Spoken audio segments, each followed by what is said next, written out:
Cindy Kelly. It is Friday, March 16, 2018. I'm in Washington, D.C., and I have with me Martin Mandelberg. My first question for him is to please tell us your name and spell it. Absolutely. My name is Martin Mandelberg, M-A-R-T-I-N, M-A-N-D-E-L-B-E-R-G. That's perfect. All right.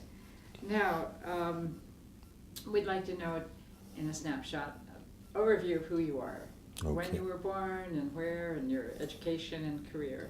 Absolutely. I was born October 12th, 1946 in the Bronx, New York.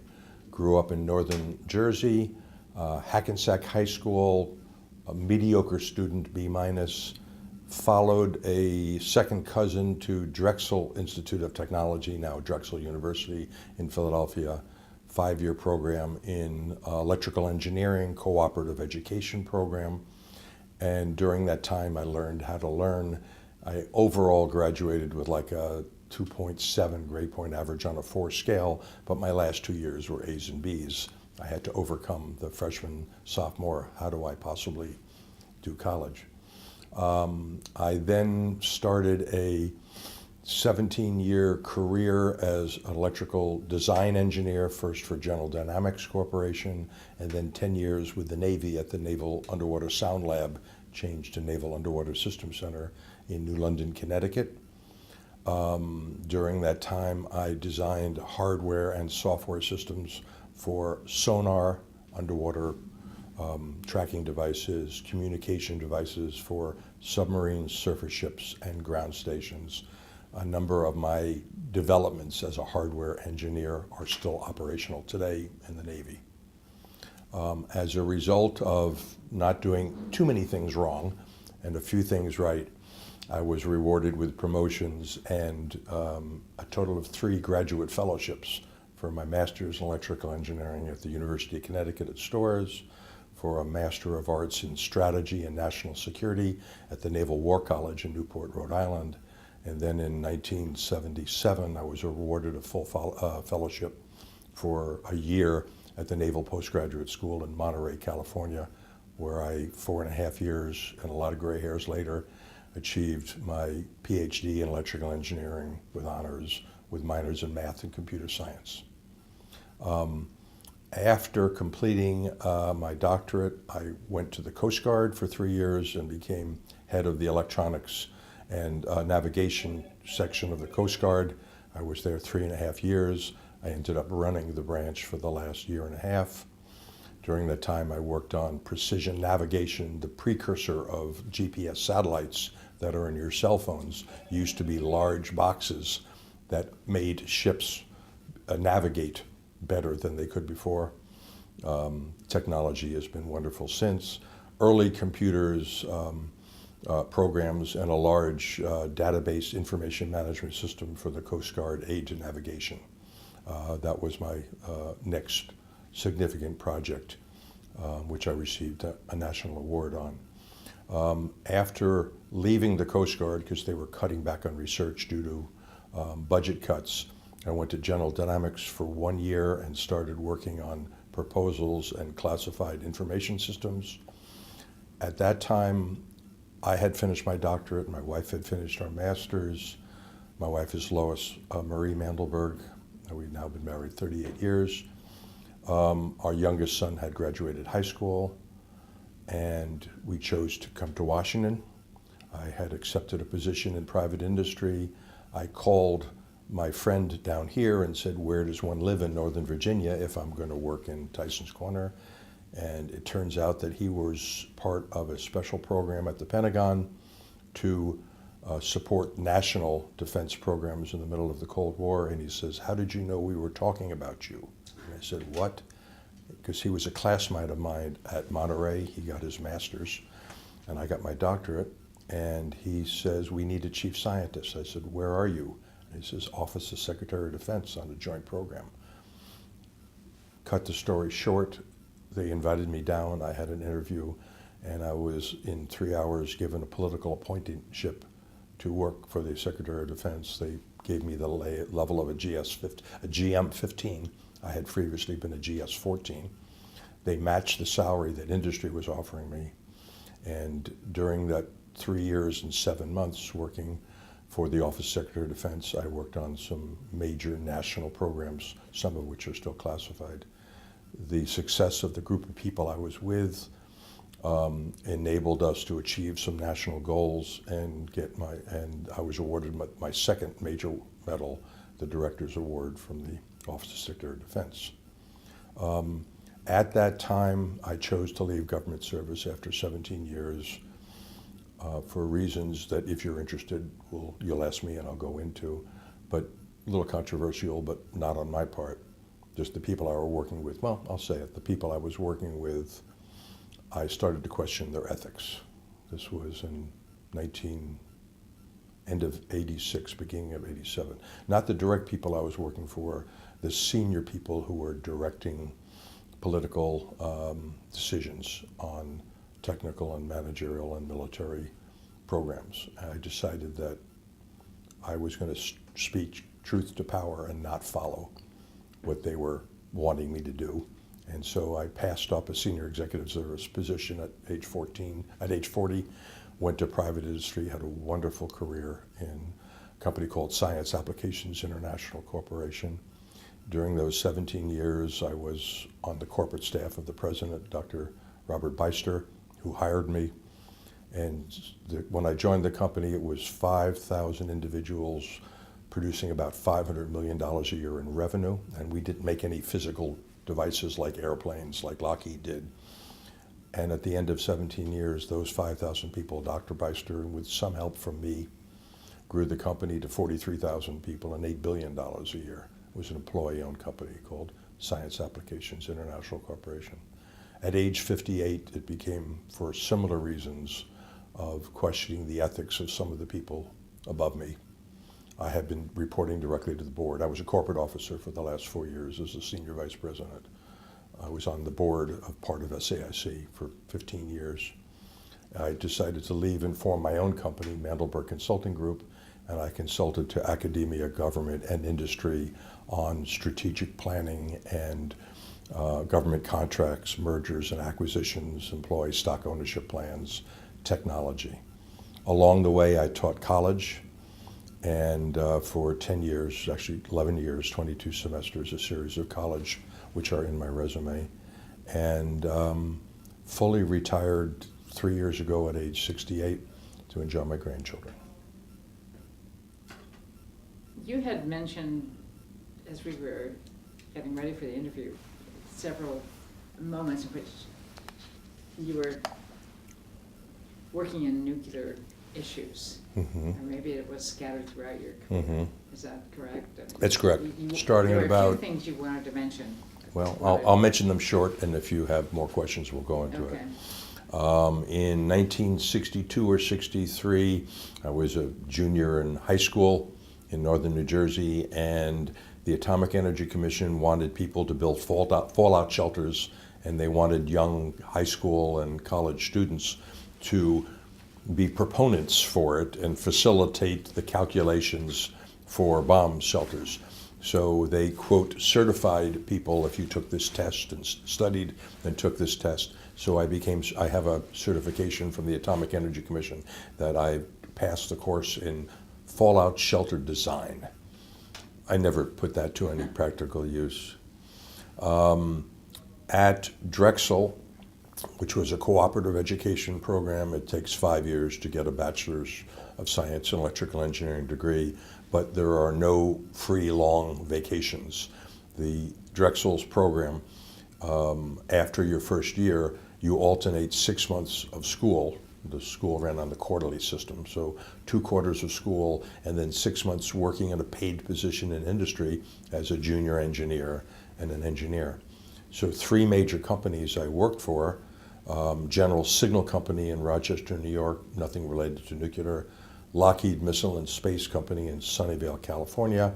I was 20, became 21 years old when I was out there, and I was involved in instrumenting and testing scale model versions of the Navy's Poseidon missile, which was a submarine-launched multiple nuclear warhead missile. So at that time I was applied for me, and I received top secret clearances since it involved a nuclear warhead. So that was 1966. Upon completing my program at Drexel and graduating, because of my clearance and my experience testing scale models of the missile's warhead, General Dynamics Electric Boat Division in Groton, Connecticut, had the contract to put that new nuclear missile on nuclear or atomic submarines. And they discovered that, interviewed me, and paid a premium to have me come to work for them. And for a year, I helped instrument the testing of the first missile launch of the Poseidon. And along the way, they also spent an extra effort and gave me about 150 hours training in the Navy reactor, the S5G, made by General Electric. I had occasion to be instrumenting a nuclear reactor sitting on top of a submarine at 3 in the morning with a crew of people, and I was junior, but I was operating the early digital computers.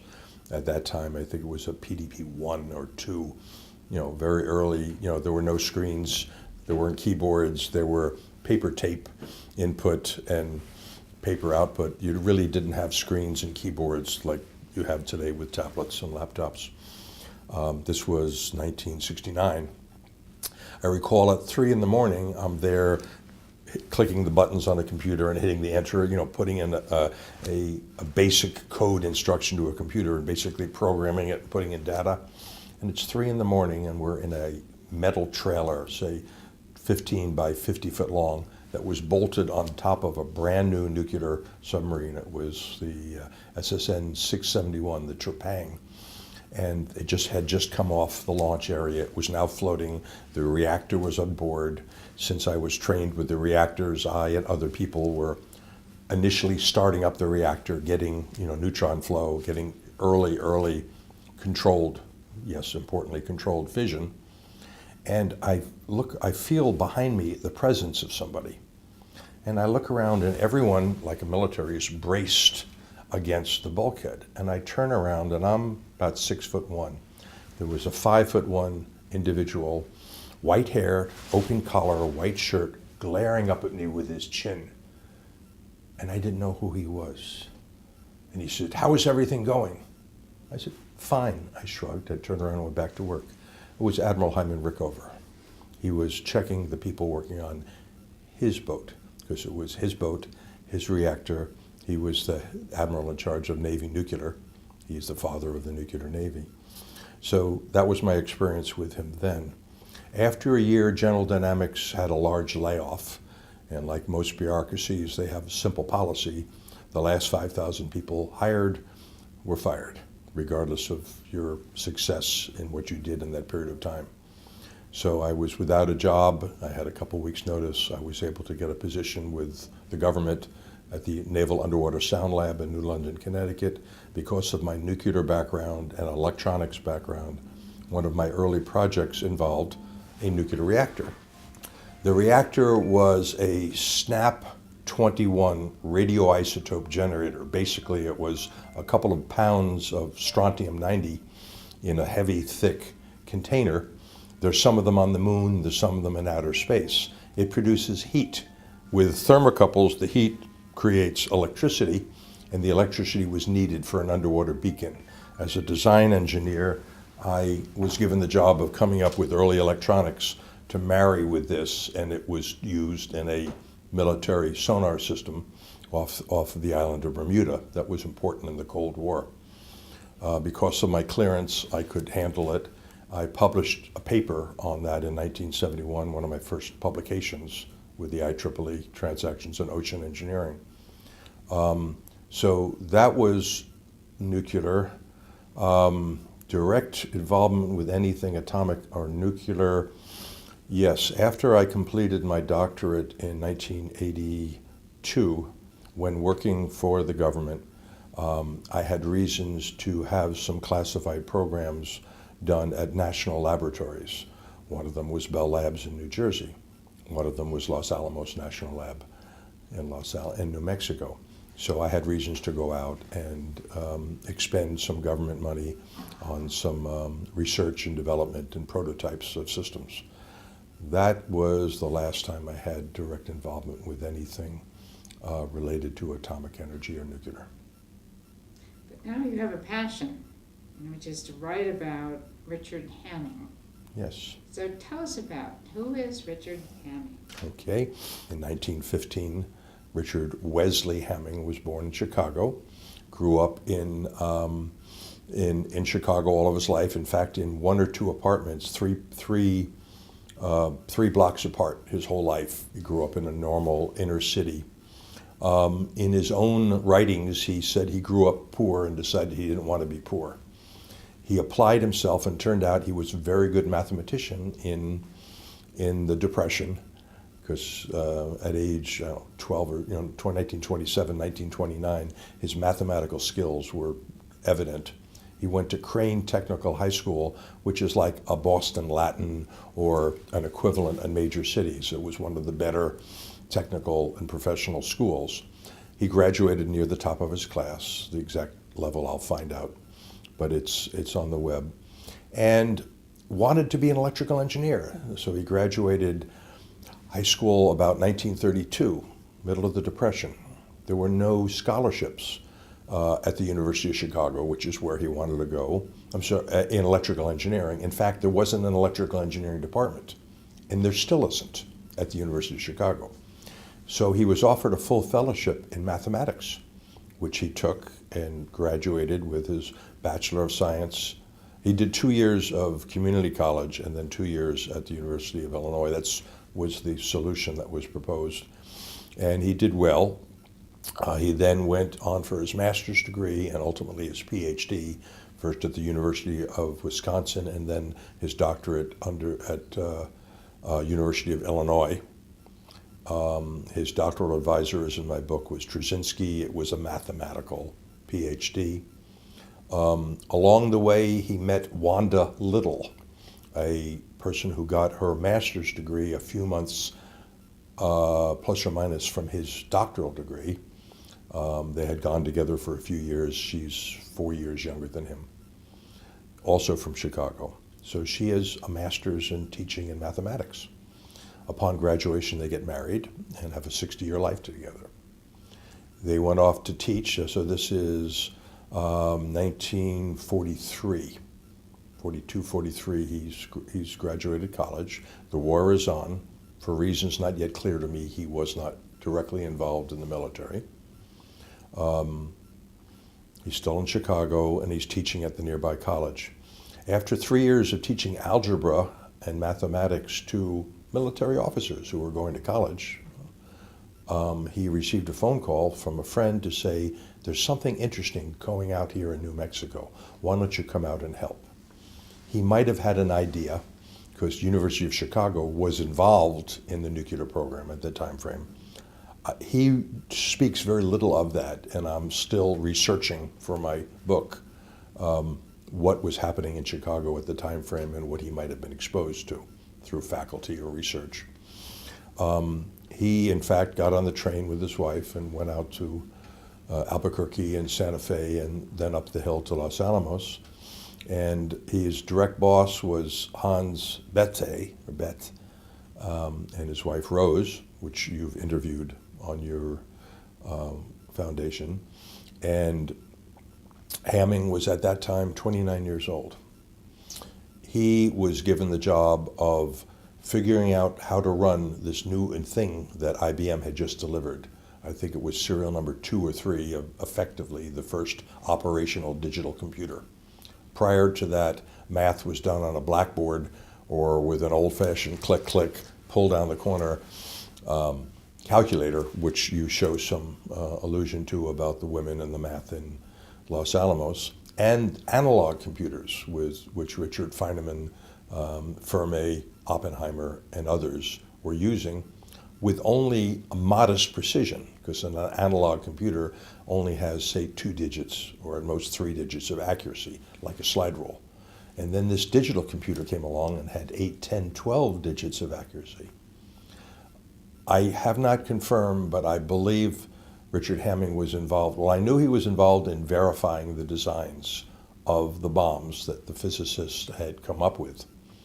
During his 18 months there, he ran the computers, helped the physicists turn their questions into math and run it on a digital computer, which is totally different than running on an analog computer, produced results, and I believe his results had impact on the design and the success of Trinity, Little Boy and Fat Man. In fact, Hamming was so excited about this computer simulation of a digital computer of a real world phenomena, something that he hadn't worked on in his life.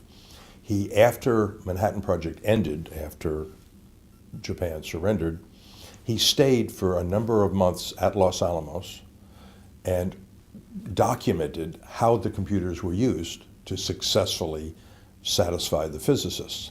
And this whole field of computer simulation of things that used to be done in a lab were now done with numerical methods on computers was a field that would drive the rest of Hamming's life.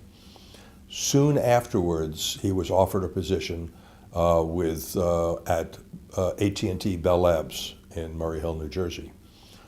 His boss was Stiglitz, I may be pronouncing it wrong, who had also been at Los Alamos. So because of his work at Los Alamos, he was invited to join the theoretical math and computer department at Bell Labs. During that time, he ended up staying there for 30 years and retired as the vice president of research at Bell Labs. He had 3 patents for some beautiful things in mathematics and computer science. He worked with 5 individuals who would win Nobel Prizes while at Bell Labs. One of them was Claude Shannon, the father of computer science. In fact, Hamming and Shannon were office mates for a period of time in 1946. After a successful 30-year career, three patents, 2 books, some of which are still in their 2nd or 3rd edition, Numerical Methods for Scientists and Engineers, this practical mathematician who's part engineer, part mathematician. He had taught as a visiting professor at 5 universities, Princeton, Stevens, City College of New York, Stanford, and UCLA at Irving. So he would take his sabbaticals during his 3 years and go teach, or in the case of Princeton, which was nearby, he taught statistics in the evening in 1950s.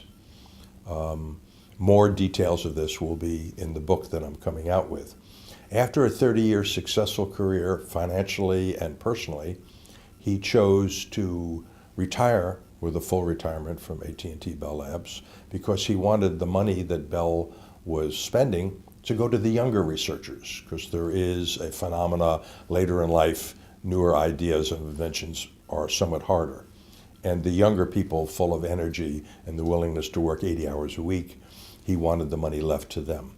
So he, for reasons that his wife chose the Naval Postgraduate School in Monterey, California. He arranged for and was awarded a full professorship in computer science. I need to back up. In 1968, because of his work, Richard Wesley Hamming was awarded the highest prize in mathematics. It's called the Turing, or A.M. Turing Award. It is offered by the Association for Computing Machinery. Back then, its prize was, in 1968, besides a medal, a gold medal, $100,000, which was about 10 to 15 years' salary. A significant prize. Today, the Turing Award, and it's the 52nd Turing was just awarded, comes with $1 million prize. It is the Nobel Prize of Mathematics. It's referred to that. Hamming was awarded that in 1968. Much of his other work followed. He had financial means. He and his wife had chosen not to have any children. I won't go into why. I think it was because he never discussed it. I believe his work was so important he felt it wouldn't be fair to the children because both he and his wife had full lives. Let me leave that there.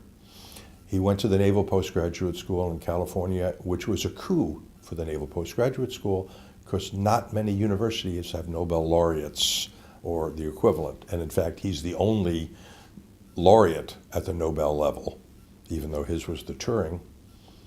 The only other quote equivalent level math award is the Fields Medal, and that's given only every 4 years, and it must be given within 10 years after receiving your doctorate.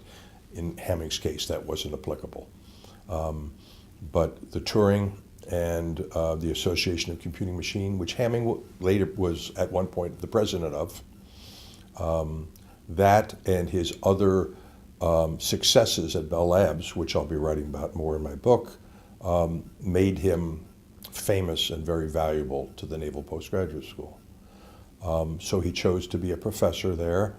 He taught courses. He wrote 7 more books, about another 40 articles, and had a number of master's students. He didn't want a lot of them because it takes a lot of time to mentor a graduate student. He wanted to do his research. He wanted to write his books. He was still an active researcher and reviewer of technical articles. Along the way, a young Navy electrical engineer was given a fellowship to the Naval Postgraduate School, went out, completed the coursework, started on the research, and ran into a typical problem, a mismatch with his advisor. The advisor had a certain way of doing things. The student had a different way. That conflict ultimately ended up with the advisor saying, "You're not going to graduate. You need to go see another professor because your math is not good enough. You can't prove theoretical things." And that's what PhDs in 1977, 78 did. So Hamming was a mathematician. So this student went to Hamming. Hamming listened to what the student had to say, asked a lot of questions, reviewed the first 3 chapters of his dissertation, and then put him through a series of tests. The student passed the test, and Hamming says, "Okay, I'll be your doctoral advisor." That saved that student's life. That student was me. Hamming had a number of, I believe, 9 master's students, and I was his doctoral student. And it took me an additional 3 years, and in 1982, I was awarded my doctorate, and it impacted positively my career, my life, and my way of dealing with complex problems. So I am writing a scholarly, hopefully scholarly, we'll see what the reviewers say, biography of Richard Wesley Hamming. Its title is Richard Wesley Hamming, Man, Mathematician, Mentor. It's about what he did for me and other people. And the analogy I like to use is, there's a quote, "A person's legacy should not be limited to what they accomplish in their lifetime. It should include what they enabled in individuals from the next generation." This is why a college professor teaches. Hamming influenced a number of people. In closing, I wish I had started this project 20 years ago, 25 years ago, when Hamming was still alive. He died in 1998. His wife of 60 years, Wanda Little Hamming, died 10 years ago in 2008. They had no children. So I'm having to research by sources, by people who knew him, by children or cousins or relatives of people who might have known him and are helping me fill the book. The book will appear in 2008. The first article is being submitted to the ACM this month, is complete about much of what I've just said and the details of how he helped me. What was Hamming's personality like? Is there any more you want to say about Hamming was an interesting person. He was brought up without much religion in his life, or I haven't been able to find a strong religious. I'm sorry, let me say some, on a scale of 10, maybe a 4, not a 2. Without children, he was devoted to his wife. She was devoted to him. I met her. I knew her. I had a meal with them while I was a young student. He was my advisor when I was 32, 33, 34. I graduated when I was 35 years old. He and his wife liked to socialize, well, didn't socialize the way people do today. They did not have a lot of friends. They had a few close friends. I've talked to some of them, and I have some anecdotes of their life in the last 20 years. During the time at Bell Labs, it's hard, 1946 to 76, most of those people who would have known them are either at a point, and likewise at Los Alamos, I'm hoping for some more information of someone who might have known them, Rose Bethea, if she could hear this. I would love if someone who knows Rose's story of the Hammings, because Richard Hamming worked for her husband, Hans, and Rose was, I believe, in the housing office for a period of time, and might have, in fact, chosen the housing that the Hammings lived in, so she would have known Wanda. I know Richard and Wanda Hamming liked to dance. I have pictures and information of them dancing, photographs. I know he liked poetry. In fact, he wrote some poetry, never published. It was in his personal files, which have been made available to me from the Dudley Knox Library at the Naval Postgraduate School. His wife left the content of his office and his personal office at home to the school, where it stayed in a special collection set of 8 boxes for 19 and a half years. And with the exception of one professor who is working on the video of his courses, they were unseen. Likewise, his work at Bell Labs have not been seen by anyone for the last 30 years. The archivist of Bell Labs has enabled me to have access to those. So I'm trying to pull the picture. I mean, I have high school yearbook, college yearbook, but as far as people who were alive at the same time he was, there's precious few that are available for me to catch their anecdotes now. So I'm having to go through the children of, or the students who received a master's degree under his tutelage, to understand what he was like in his last 20 years of his life. But he, some thought him a little reserved, and again, he was a Turing Award winner, and some people thought he was a little intellectual. He thought he was maybe a little better than other people. Some people might agree he was a little better. So some of the people he worked with were a little put off by him. He had humor. He liked puns. He wore, in the pictures of him, you'll see a bright red plaid jacket. He wore it for a reason. He says, it's attention getting. While at Bell Labs, he decided, if I'm going to be effective, one of his words, I need to be noticed, so I need to learn how to speak well. I need to learn how to write well to get my ideas across, as any good scientist. And the plaid jacket at some point became his signature. So in many of his courses and videos, he's wearing this bright tartan red jacket, and he's Dutch, by heritage. He chose that for some reason. He had at least 4 of those jackets, so one was always clean. I believe one was behind his door in his office, because over half the time I saw him, he had one of the 4 red jackets on.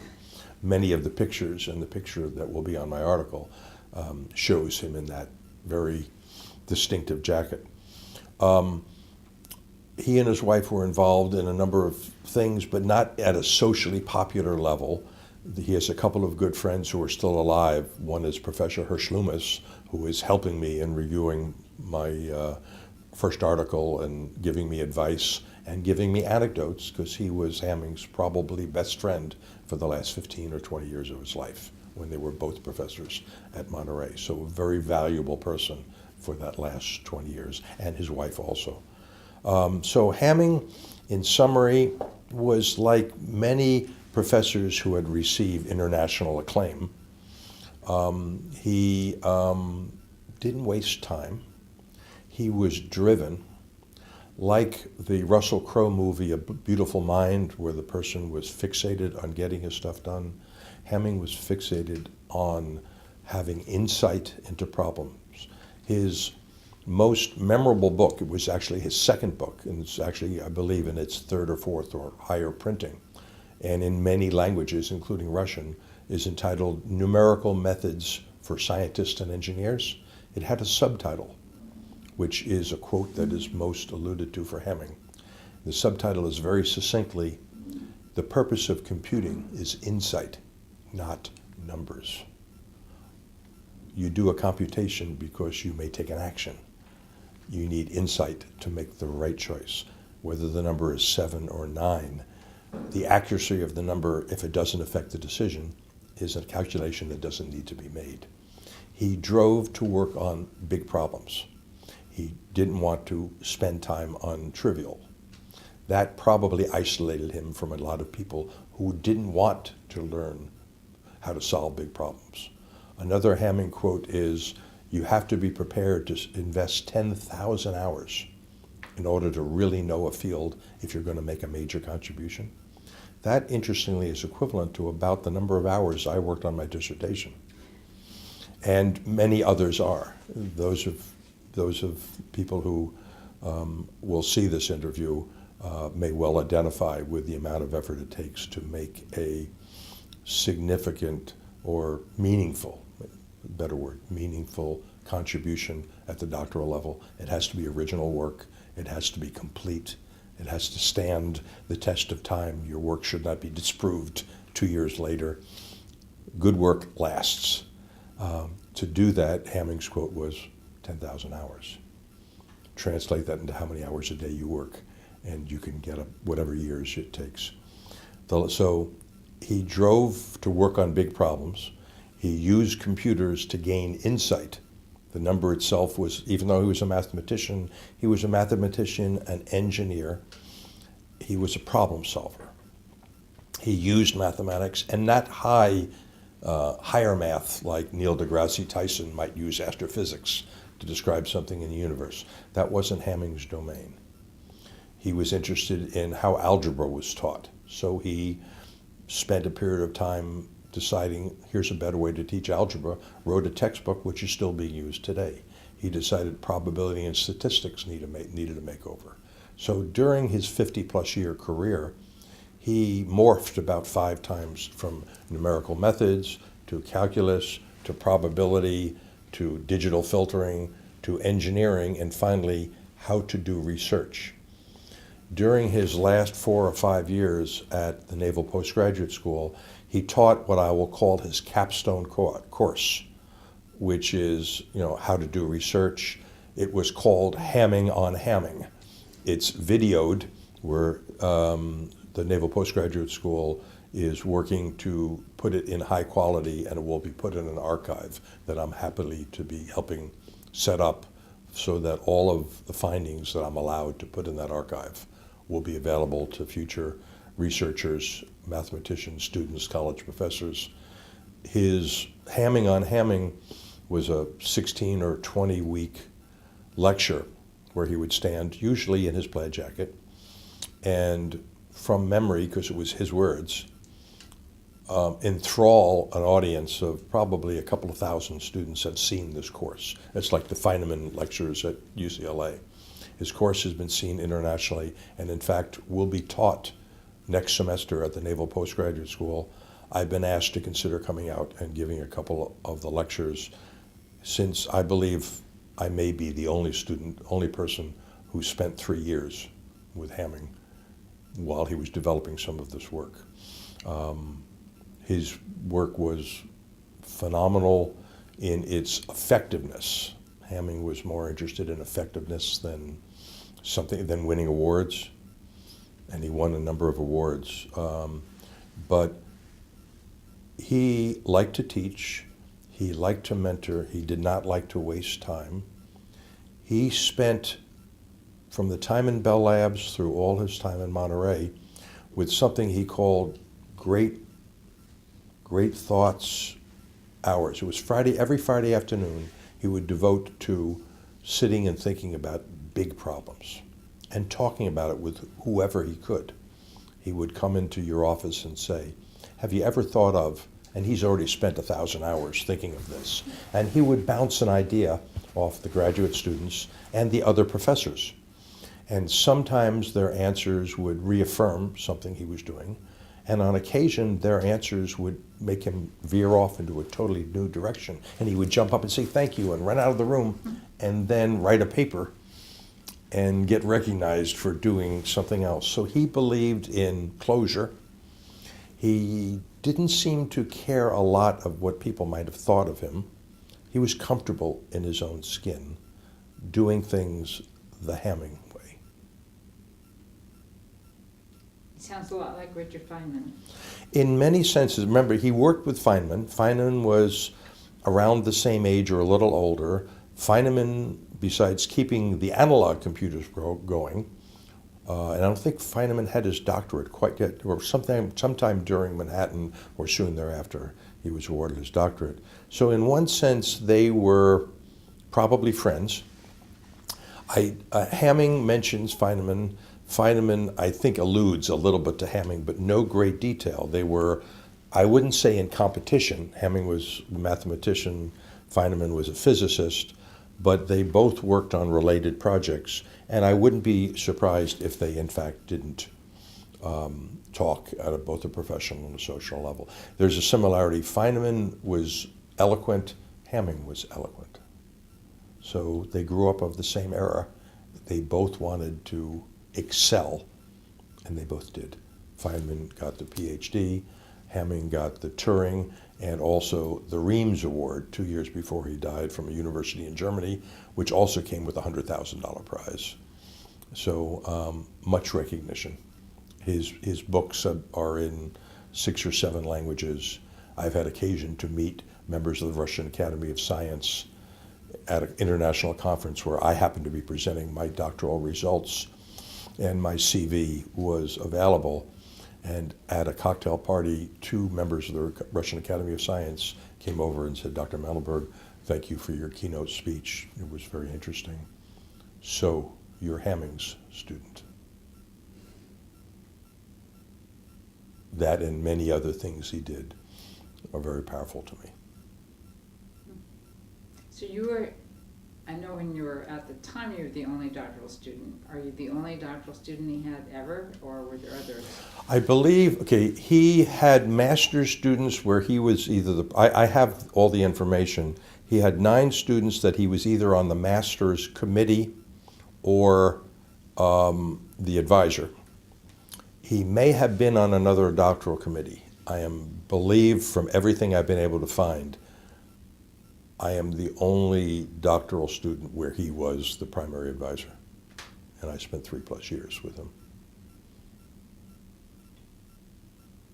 I am still looking to see if there's somebody else, but when he was a visiting professor, he would teach courses and did not have students. I believe all of his students were during the period of the 80s at postgraduate school. I have the copies of the thesis and the abstracts and the signature page. He only appears as primary advisor for a couple of master's students' thesis, which is typically a 1 or 2 semester effort. My effort took over 3 years to complete, and I have not yet discovered. I would welcome another doctoral student who Hamming was there, because the closure of my book, the last chapter, is on the mentorship, what Hamming did, and it's my intent to speak with and communicate with each of the people who he influenced, including the doctoral and the master's students, and ask for their story of how Hamming's mentorship enabled them to succeed. It's not,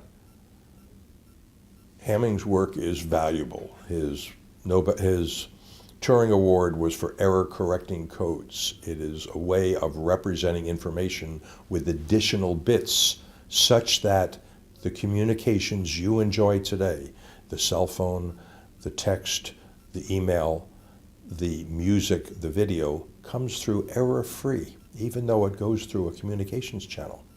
Error correcting codes, which was a patent that Hamming has. I have the documents of the patent in his notebook, awarded at Bell Labs, enables things like error-free communications, DVDs, CDs, email whose words don't get garbled. It corrects away. That is what most of Hamming's awards, and there are a number of them from the IEEE, the National Academy of Engineering, the Reams, the Franklin Institute, the ACM, American Math Society, are pretty much related to his earliest work at Bell. Typically it's the young researcher who comes, they're rewarded for the young work. Hamming commented to me once, Albert Einstein is one of the few people who received a Nobel Prize for his doctoral dissertation. Most people, it's the work afterwards. Hamming gave me a quote when I completed my degree. He says, "Okay, Marty." And I said, "Yes, Dr. Hamming." I was Marty, he was Dr. Hamming. Until I was Dr. Marty. He says, "Your doctoral degree is not supposed to be your best work. It's supposed to be your first work. You've learned how to be a researcher. Now go forth and do more and teach and write and present."